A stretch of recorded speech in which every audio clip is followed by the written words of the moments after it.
Wayne's World, rising above the noise and confusion. It's WaynesWord. Oh.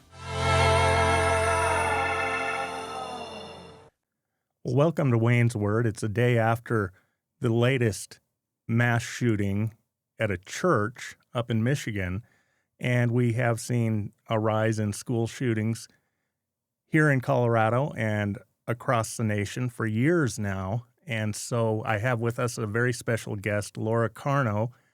Laura is the founder and the executive director of Faster Colorado, and she's been making our schools much, much safer with a very common sense approach that everyone should learn about, and that is having armed teachers, principals, janitors maybe who used to be in the Marine Corps, trained, background checked, armed, and specifically trained to deal with these mass shooters that come into schools willing to kill as many people as they can, usually before they kill themselves or get killed. You ever hear a story that makes you sit up and think, if he can do it, why not me?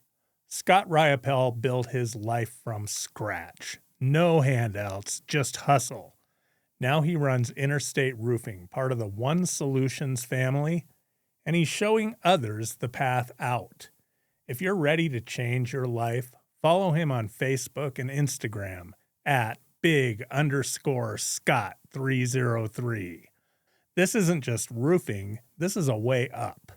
At Integrity Bank and Trust, integrity is more than a name. It's a way of doing business.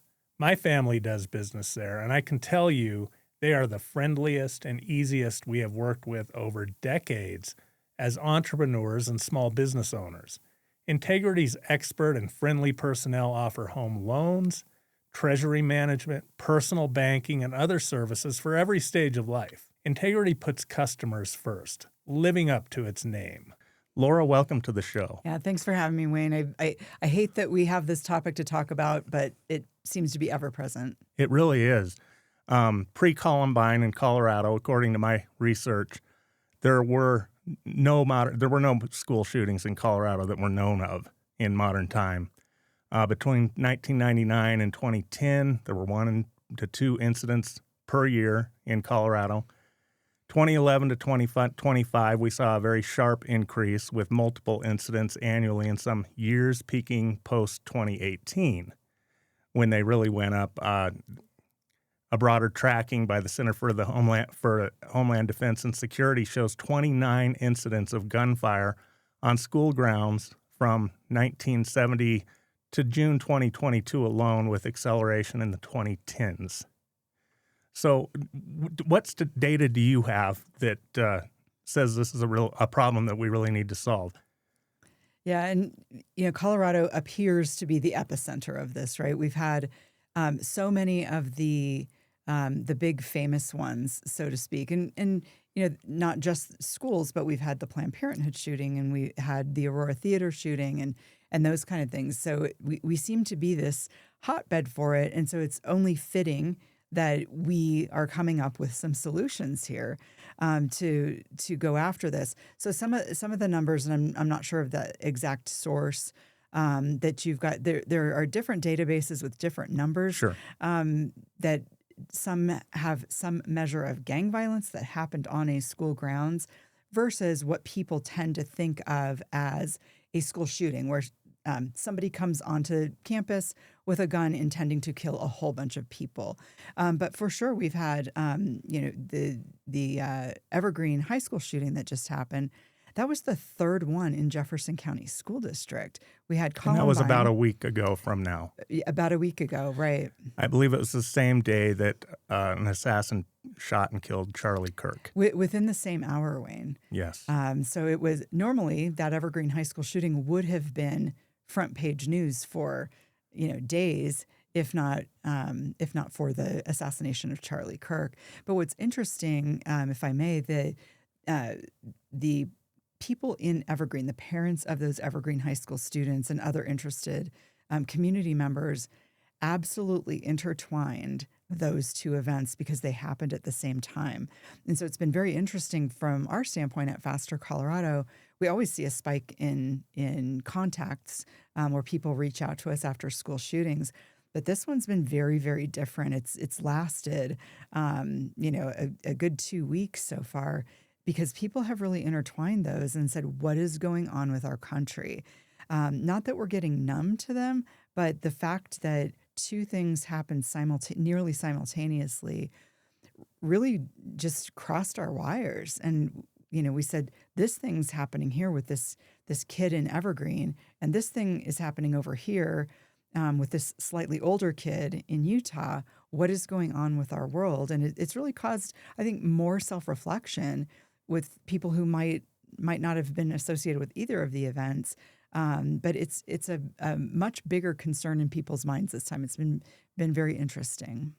I've been dealing with this since Columbine, trying to advocate in my writing and anything that I do publicly for armed teachers in schools, armed churchgoers. These are people who are pre-screened. They know what they're doing. They have a military or law enforcement background. And so when Columbine occurred, I was working as managing editor of Soldier of Fortune magazine based in Boulder at the time. And this is sort of an international magazine of war and conflict. And we had a convention planned in Las Vegas about a week after Columbine occurred. We were going to be in Vegas holding the annual convention. I knew there would be a lot of questions, a lot of media interest in school shootings at that event and security in general. So we decided to create an award and give it to the annual humanitarian award, and we gave it to a man named Joel Myrick. Now, this was long before school shootings were well known, but Joel Myrick was a very intelligent assistant principal in Pearl, Mississippi, which was one of the first big school shootings before Columbine. And it happened years in advance of Columbine, and then there really hadn't been anything like it. Joel Myrick stopped the shooter, but he killed a number of students, and then Joel Myrick showed up on the scene with his gun and ordered the kid to the ground, and they were able to stop him. He had plans that he had shared that he was going off to the elementary school nearby to shoot it up. Joel Myrick stopped that, but he said he could have stopped it before more than one or two children were killed, but he was obeying a gun law. His gun was in his truck, which was parked a few hundred yards or 100 yards. I don't remember the exact distance, but he had to park it away from the school for it to be legal to be in his truck at the time. And so children lost their lives because this man, this Harvard-educated veteran, could not get to his gun in time. That's when I first thought that maybe it's a good idea to have principals and vice principals and highly background-checked, intelligent people ready to protect students who the shooter can't see, doesn't know they're there, doesn't know who they are. So tactically, this just seems like common sense. Yeah, because it is. And it's that unknown part of it that is most important there. So post Evergreen High School shooting, and for folks who didn't follow all of the details, Evergreen High School had a full-time school resource officer who was out on medical leave. And so what the school district did was said, okay, another SRO, you're going to split your time between a couple of different campuses. And that is perfectly normal in the school resource officer world. There's not enough of them. School resource officers, by the way, are sworn members of law enforcement, police departments, or sheriff's office deputies or officers. And that is very normal. There's not enough of them. They split their time. They're very expensive. The school districts have to pay for them. So that was very normal. In Evergreen High School that morning, the school resource officer was there, needed to leave to go attend to a nearby traffic accident. Again, perfectly normal in the SRO world. They're a cop. Sometimes they need to respond to a call, especially in more rural areas. There might not be a lot of people around. So that person had to leave to attend to this traffic accident. And 2 hours later, the perpetrator came in and started shooting. What's important about that is school resource officers provide There's lots of great things about them. They help kids develop a healthy relationship with law enforcement. It's really good things like that. They act as a deterrent. There's a police car sitting in the parking lot. So if there's a bad guy driving by saying, hey, I'd like to cause some mischief, not going to go there. There's a police officer there. Well, so many of these school shooters come from that student body. They are students at that school. Guess who else knows when the school resource officer leaves? The bad guy. They're easy to see. They've got a uniform. They're open carrying a gun. Their car's out there. And in Arapahoe High School shooting, there was actually an SRO on campus, and it took him 46 seconds to sprint from where he was to the library, and it stopped further death from happening because the killer heard on the radio that SRO was heading that way, and he decided to end his life. But Claire Davis had already been shot and subsequently succumbed to her injuries. So if you put yourself in the mind of a bad guy and say, hey, I want to kill as many people as I can, you're never going to go right in front of the SRO and start. You're going to go far away from him. So they're great, but they're not the cure-all that a lot of people think they are. We need that extra force of concealed carry, people that nobody knows where they are, so that the bad guys are always guessing. I don't know where to start this and be safe committing my crimes because they could be anywhere. That's what we want. And so you're trying to proliferate this plan in schools throughout Colorado. Do you go out of state at all yet? Or are you focused mainly on Colorado? We're focused on Colorado, but we've definitely talked to people in a lot of different states. Some states that have laws allowing it, but they don't have good training programs available. And we have a really great training program here. The other thing is I do talk to folks in different states who say, hey, you've got something good going on in Colorado. How do I start something here, wherever those states are? So definitely talk to people nationwide. And if there's a school shooting in another state, all of a sudden I start hearing from moms and dads in those states saying, do I have something like that here in my state?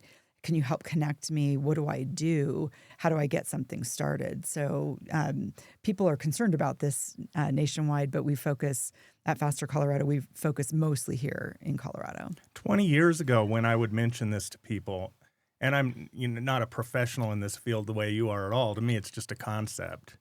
I am a concealed carry holder, and I'm well trained, but I don't know anything about school security. But 20 years ago, I would mention this. It just seemed like common sense, and it was considered a radical, outrageous idea. Is that changing? 100%. So we've been doing this. We're in our 9th training year now. And even when we started 9 years ago, the first class we taught in 2017, we had 80 media stories on it, including international media, because it was considered so extreme. You want schools to have armed teachers, and I'll address armed teachers and why that's a little bit of a misnomer. But it was seen as very radical at the time, very extreme. Fast forward to today, when Faster Colorado is working with schools in 49 school districts in Colorado. It might be 50 by the end of the year. We're still working with one school district, but it's not a majority of the 178, but it's still a lot. And we've trained over 500 people. By the end of this year, it'll be over 500. So there's a lot of people who are parents in armed schools. There's a lot of people who know other families whose children are in armed schools. And so to the point where when Evergreen happened, the question was, why wasn't there anybody armed there? And I think that's the right question to be asking. And because the school resource officer, and I'm not blaming that person at all, but because the school resource officer was there and had to leave, and that's when the kid started his shooting, that is the right question to ask. Why wasn't anybody there to protect the children? Right. And do you find that most districts you can find an adequate number of teachers, coaches, I would think even some janitors, just people who are vetted adults, responsible, vetted, stable adults? Do you find that there's enough of them? Yeah, and so here's a typical way it would go, Wayne. The school board passes the policy. Then they implement other policies and procedures around how they're going to do selection, how they're going to do vetting of these people and that kind of thing. I have yet to hear from a superintendent who says, I didn't get enough volunteers. Typically, there are more people who raise their hand and say, I'd like to do that, than they actually select, because all of the schools have these vetting processes and that sort of thing, even before they get to our class. But what's interesting when you talk about the janitors, almost every school, it's the janitor. Many of these guys, mostly guys, are veterans, and they are all over the school. They know where every hiding place is. They hear conversations that a teacher or a principal might not hear. So they're great people to have on these teams. The other thing is we're in so many rural schools where the janitor is also the bus driver and the athletic director or something like that. There's in rural schools, these folks wear lots of different hats. So we have a lot of athletic directors for sure, because they tend to be former military as well. And so it's all over the school. We've had even a school nurse and a self-described lunch lady. I think the job title is something else other than lunch lady, but that's how she introduced herself. But when she came to class, she said, and we always talk when we first meet them and we're in our first class with them, why are you doing this? And she said, I don't remember the number of kids, if it's 80 kids or 100 kids at a time, all in one room. I look out there and I'm scared. What do I do if something happens? And that's the attitude of all of these people. If they didn't have a firearm, if they weren't armed, if their school didn't have this policy, those would be the same people running toward the sound of gunfire to save the kids, because they already have the mindset, even those that are not former law enforcement or former military. It's an impressive group of people. And those who are former law enforcement or military, and oftentimes schools hire people who have retired from those careers. It's typical, especially up here in the district that my children are in. This is right next to the United States Air Force Academy. You have fighter jet pilots teaching math. And so people who have been in combat, they know, a janitor who's been in combat, a former Marine I guess you're always a Marine, but who's been in combat and then here's shooting going on, knows exactly what to do, knows how to preserve his life in time to take out the threat, or her life, whichever the case. So do you get a lot of resistance? This just seems like such common sense that I'm wondering if there are still people out there fighting you on it. Yeah, there's less and less resistance as we go. And we're a 501c3. We are nonpartisan, non-political. We're an educational organization. We literally provide this education for people. In the beginning, there was a lot more resistance because it seemed shocking to people to have armed people in schools. We can easily accept armed people in banks and jewelry stores and department stores. And we even got really used to, pilots being armed after 9/11. There's that program for some pilots to be armed and some air marshals to be on planes. We're totally cool with a flying tube with armed people. And all of a sudden we lose our minds when we think of schools. And so it's been a really interesting educational progression over the years to just ask people, what's strange about that to you? And I think we have believed what the media has told us, that there's too many guns. We can't have guns in schools. And if somebody goes into a school to shoot people, it's the guns problem. And I think a lot of people have just internalized that over the years without asking the questions. Maybe it's because there aren't allowed to be guns there, that's why it's happening there, because nobody's shooting up the armed jewelry store on a regular basis, or the armed bank, or the halls of Congress. That's not happening every week or every month. It's happening in the places where you're not allowed to carry a firearm, or where the killers think there won't be armed resistance. Almost all of these shootings take place in gun-free zones. And you're right, I can't go into a local courthouse. I live in a little village here on a mountaintop, and we have it's a small town. I can't go into the courthouse for a hearing without being patted down, going through a metal detector. And yet most schools, you can walk in without even introducing yourself to anyone. And that just seems incredibly stupid to me.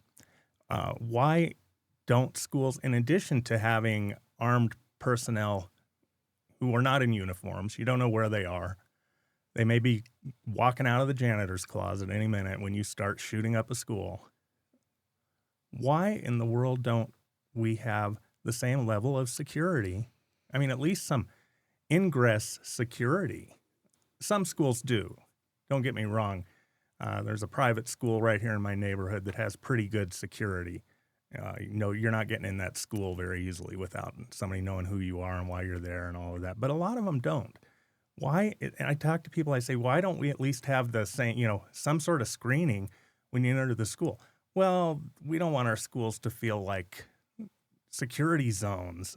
You can't go to the airport without going through security. It's just bizarre to me. And we've had all of these shootings in Colorado and across the country, and people still give me that argument. Well, would you rather have a classroom with a bunch of dead kids in it than the icky feeling of everyone having to go through a metal detector in the morning? Yeah, and those are the two alternatives, right? We don't get to have a facade of a school that looks like rainbows and unicorns and no security and everybody's happy. You don't get to have that and be safe. There's a lot of things. School security is a multi-layered conversation. What's really interesting, and I visit a lot of schools at their request. I get invited to come talk about school security. What's very interesting to me, Wayne, in the schools that have armed security teams, every one of those layers is stronger. And here's how I'm making sense of all this. If you're running an armed team, and typically, the superintendent or principal or somebody in leadership is sort of the head of that team. Sometimes they're armed, sometimes they're not, but they're the head of that team. And they know what's at the end of that. If somebody, God forbid, comes onto their campus and starts shooting at people, shooting the school up, they are prepared to respond. And nobody wants that.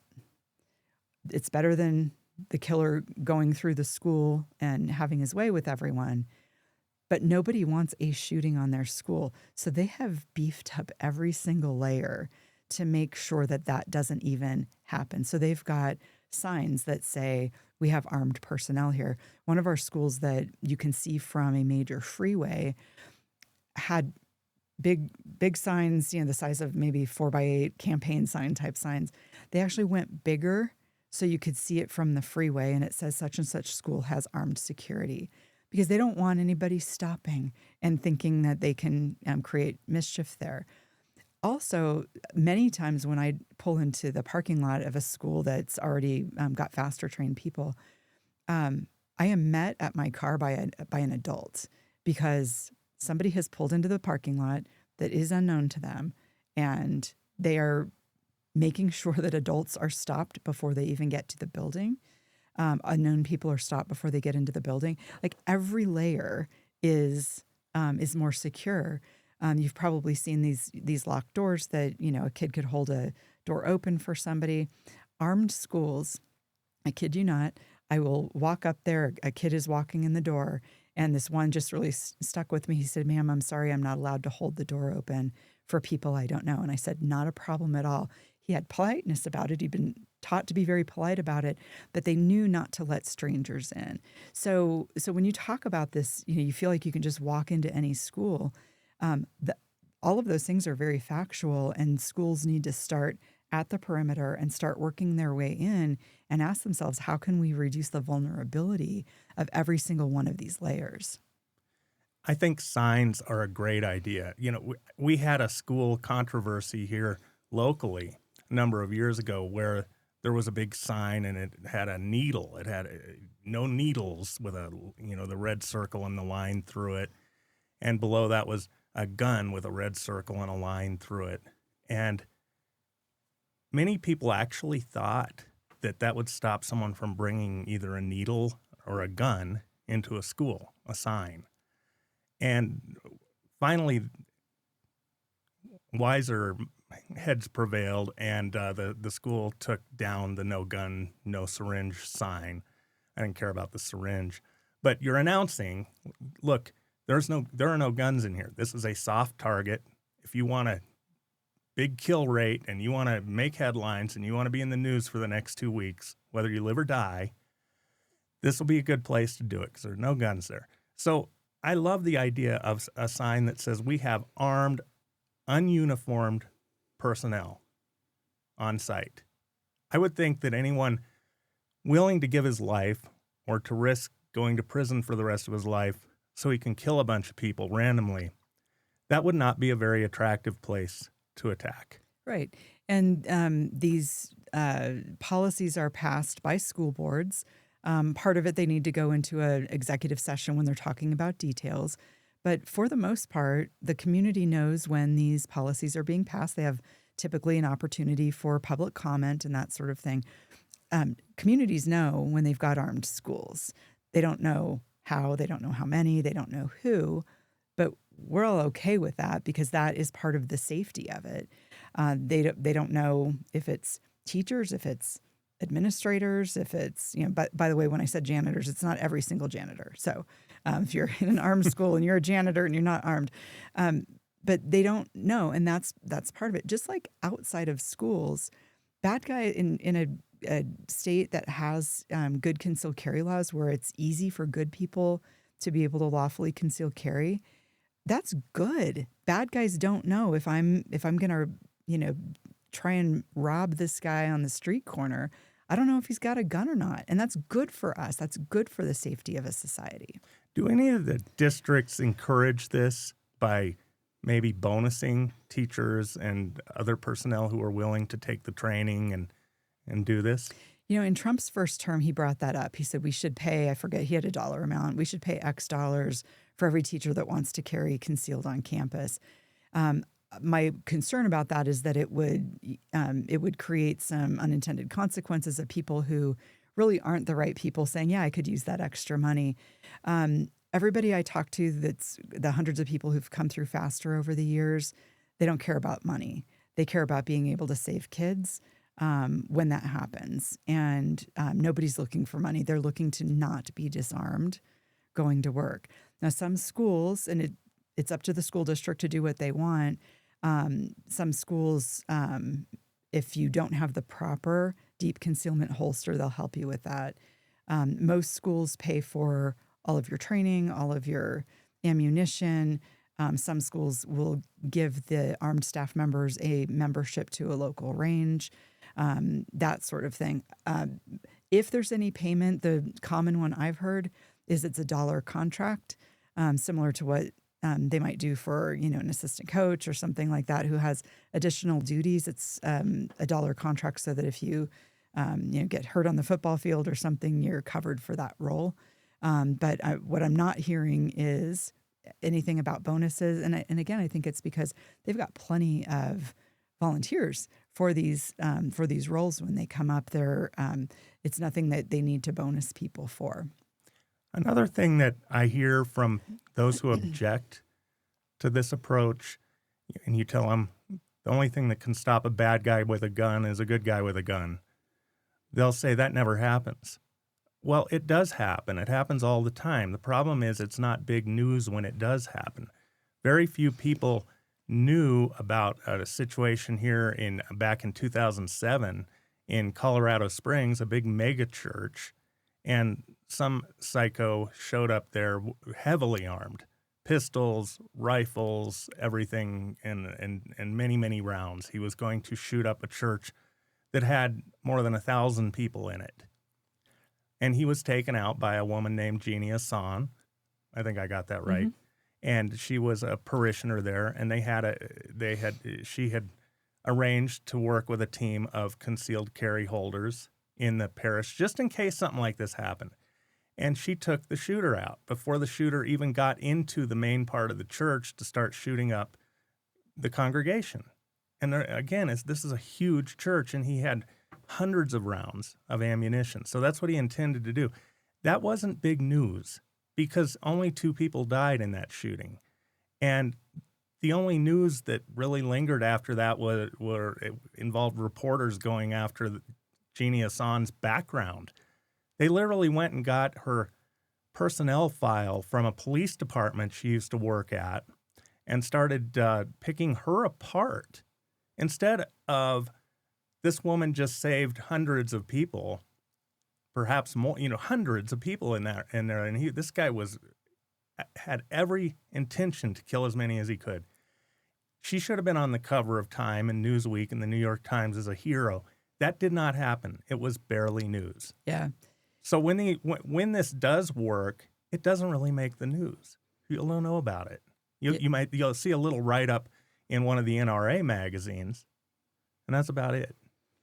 Yeah, and that exact reason is why a lot of people don't know about the effectiveness of armed staff policies. I probably a lot of your viewers follow John Lott at the Crime Prevention Research Center. Yes. He is, I lovingly refer to him as a data nerd. Every conclusion he comes to about firearm safety and the safety of concealed carry people out in the world and in schools and so forth, it is all very data-driven. If you don't believe him, you can go look at the data because he posts it all.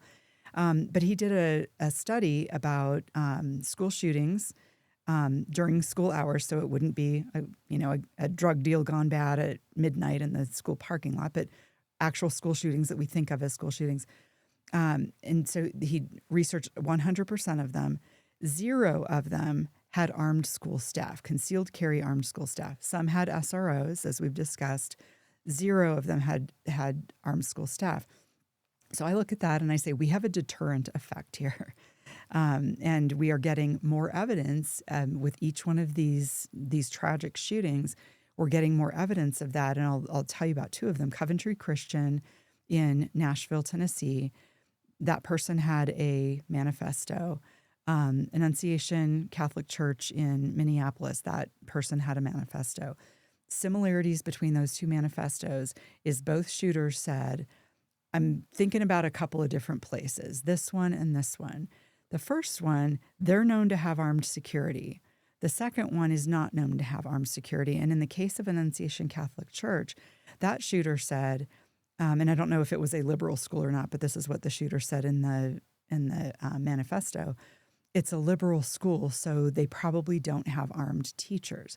So we are now getting a lot of evidence to say killers are actually looking at this, and they're saying, if they're known to be armed, I'm not going there. If they're known not to be armed, I am going there. So I'm going to ask parents, just knowing that fact, where do you want your kids? Do you want them at a place known to be not armed? Or do you want them at a place known to be armed? If for nothing else, this deterrent effect, I think that's a huge thing. Extrapolate that to all the schools. If every school in the country was known to have 1, 2, 5, however many armed school staff members, that would be a dynamic change in our country, Wayne. School shootings would stop because the killers would say, I don't know who's armed. I don't know how long I could last there. I'm not going to be able to get my goal accomplished. I'm going to go somewhere else. And somewhere else is going to need to worry about their own security. But for God's sake, our children deserve the best level of protection. Along with these school shootings, we're seeing a lot of church shootings. And as I just discussed, there was one back in 2007 that could have taken out hundreds of people, and that was stopped by a woman with a gun who was not in a uniform. And this person didn't expect that, didn't see her coming. And churches are particularly soft targets because they evoke a lot of emotion in people who grew up being preached to about things they don't necessarily believe, or have been taught that they're bad people because this is a sin or that is a sin. It's just a target for various reasons. Some people simply hate religion of any kind, and so we've seen a lot of these. Has Faster worked with any churches, or do you plan to make that part of your journey? Yeah, and so in the beginning, our mission was just schools. And we very, very quickly learned that there is a huge crossover between people who are armed in schools and people who are also part of their armed church security team. And so we started getting questions very early. Can our church security team come through as well? Because they really like what they learn. They like the tactics. They like, how we do team training and so forth. And so we started having church security teams come through as well. Our original mission was keep children safe in school. Well, there's children in churches too. And what I learned, there's a great group called the Faith-Based Security Network run by Carl Chin from here in Colorado. And it's a big national organization now. But he's got tons of data too, just like John Lott at the Crime Prevention Research Center. But there's actually more faith-based violence than school-based violence, meaning in places of worship. And then you look at we've got some schools that are a school and a church on the same campus, and you go, okay, you are double the target. So we do have some of those sorts of combo school churches as well that we train. The tactics are the same. You have rooms. Some of them are bigger, some of them are smaller. You've got a sanctuary, but you might have a big cafeteria or a big auditorium. So the tactics are really very similar. And just thinking back to you mentioned mass shooting a little bit ago. The technical definition of that is 4 people dead in one shooting. Lots of these school shootings don't count as mass shootings because nobody died or one person died. And these are all huge tragedies. And I spoke to a group earlier this week and was talking about kind of that list of victims. You've got people, you have casualties, you have people who were injured, you have witnesses who are going to be forever changed by this. You have parents and siblings and staff that was or wasn't around. You have law enforcement who either was there or weren't there, and they go through all of their own grief for not being able to be there to stop it, or if they were arriving officers, what they had to see, because nobody wants to see injured children, much less children who have died from gunshot wounds. The victims here are a huge, huge number, and nobody wants these. That's why focusing on this deterrent effect of, whether you're a school or whether you're a church, we are protected by armed people. You want the message to the community to be, you're not going to get away with your crime here. And so really just focusing on that deterrence so that even if a killer never got off, or a shooter never got off a shot, or a would-be shooter never got off a shot, there's still trauma that is inflicted just because somebody came into your church or your school with a gun trying to hurt people. We want none of it to happen. That's why we have taken, kind of a philosophical step back and said, okay, we're training a lot of people, getting them well prepared to deal with something if, God forbid, it comes into their school. But we need to take that further step back and say, we need to really be talking a lot about that deterrence, because that's that dynamic change we need in our society for these never to happen again. Right. I'm sure none of the armed personnel in any church or school ever wants to pull that gun and use it. That is the last thing they want to have happen. Now, opponents of this will also talk about this isn't what we need. What we need is sweeping gun control. And I hear a lot about better mental health. I don't disagree with the latter, better mental health, but that's a 50 to 60 year proposition of having any effect. If we were able to start addressing it right now, we had all the money and resources we needed. Gun control is almost impossible. There are 350 million or more guns in this country. There's no way on earth that those are ever going to be reined in. And all it takes is one psychotic to wake up in a bad mood one morning and start plotting one of these schemes, one of these mass killing schemes, and he will find the instrument with which to do it.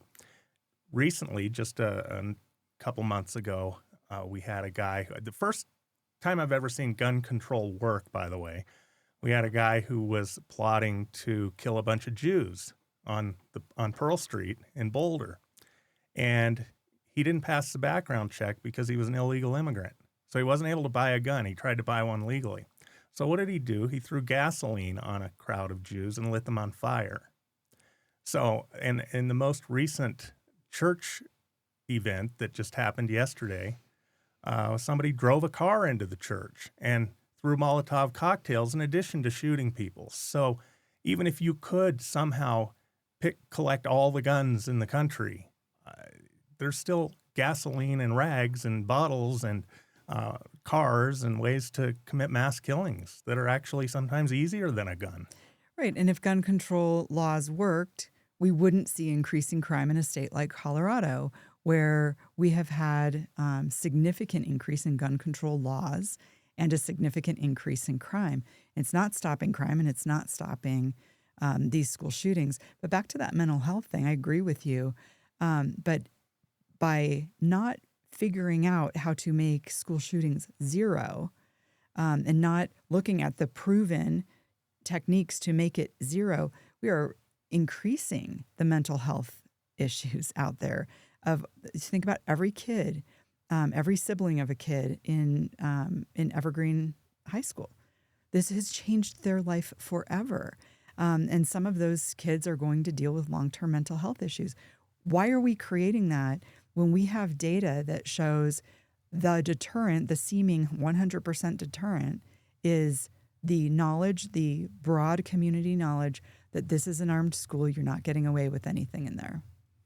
Tell us about your organization. I mean, this is not just you going out there talking to schools and then letting people go out and get concealed carry permits. You have a whole group of people working with you who know what they're doing. They have very impressive backgrounds in law enforcement and military. Tell us a little about that. Sure. Yeah, I saw the need for this 10 years ago. Colorado has had a law for more than 20 years that allows school boards and charter school boards to authorize these protocols in their district or at their charter school.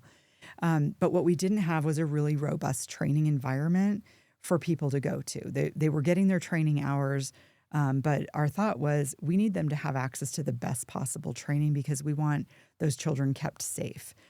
So what we did, and I'm not a firearms instructor. So when people say, what is your background in firearms instruction? Zero. What I do is I raise money for this program. I advocate for this program, and I am kind of our main person in talking to schools that are interested in this, although we've added to our team over time with some retired superintendents and so forth. But our instructors are active duty law enforcement instructors. They are on SWAT teams. They've trained SWAT teams. They're SWAT team leaders. These are people who are training the best of our best law enforcement today. They believe so much in this that they take days off, take vacation days to come do this training for us. They all believe in it. Almost all of them have kids still in school. They all know that they'll never be there in time to be able to protect their children. They want to train the people who are going to protect their children. But I would encourage folks, if they go to our website at fastercolorado.org, look at that Our Team pull-down menu and look at the bios of our instructors. They're just a really impressive group of people. They're at various agencies, various positions. But when people come through our Faster training classes, and they need to do it every year to get their annual qualification, it's not their only training all year. It's their annual qualification they need to do. It's the same instructors, the same curriculum. We even train at the same law enforcement training facilities, so they have access to the police simulators, the simulator houses. They get all of that same stuff. We are training them in the same curriculum that law enforcement is taught to stop an active killer event. How can people who believe in this and want to save lives, how can they help? Yeah, so we're a 501c3 nonprofit organization. We really depend on the help of the community. Number one, not every school can afford this level of instruction, especially those little rural schools, and we want them to have access to this. The other thing is we need financial support from folks so that we can spread this message further throughout Colorado. Lots of communities we haven't been able to get to just because we don't have enough manpower. So if you're out there and you love what we do, you can go to fastercolorado.org and we've got a donate button there. We're also right now running a sweepstakes. It's one of the ways that we raise money every year. You can win a couple of firearms and some ammo and a side of beef. And who doesn't love firearms and beef? But you might not win, but it really, all those dollars go to a really good cause. And if you know other folks in your network that really love this idea, mention this to them. Let them know that this organization exists. We're not trying to be under the radar at all, but we still keep bumping into people who don't know we exist. So share that with your network as well. We'd appreciate that. Excellent. And you mentioned rural schools a number of times, and I don't think city people, and most of Colorado is comprised of people who live in cities along the Front Range, but I don't think they realize even when law enforcement is 5 to 10 minutes away in a city or a suburb, that's too long. That's a long time. But in some rural areas, it's 20, 30, 40 minutes away. Right. And in some of these rural communities that maybe have just a sheriff's office, their first responder might be the local Department of Wildlife resource. It might be the local Colorado State Patrol resource out there. So there are just very few law enforcement resources. They are on their own. And that's why rural schools were the early adopters. They knew that math that you were just mentioning of how far the response time is for law enforcement. They knew they were on their own, and they knew they had to put some protocols in place to be able to save the kids by themselves. Well, thank you very much for founding this organization and being willing to take the lead on this. God only knows how many children you may have already saved because of the deterrent factor of knowing that it's not a soft target. Yeah, absolutely. It's been a privilege to be here and a privilege to have been associated with this organization. We have been training for 9 years. There's a student that was in our first class. He was a newer teacher who just became a principal of a neighboring district. And for us to be able to be friends with these amazing people who are willing to save children and watch them grow as people and be a part of their professional development has been just such an honor. Fantastic. Well, thank you. Thanks, Wayne. Laura.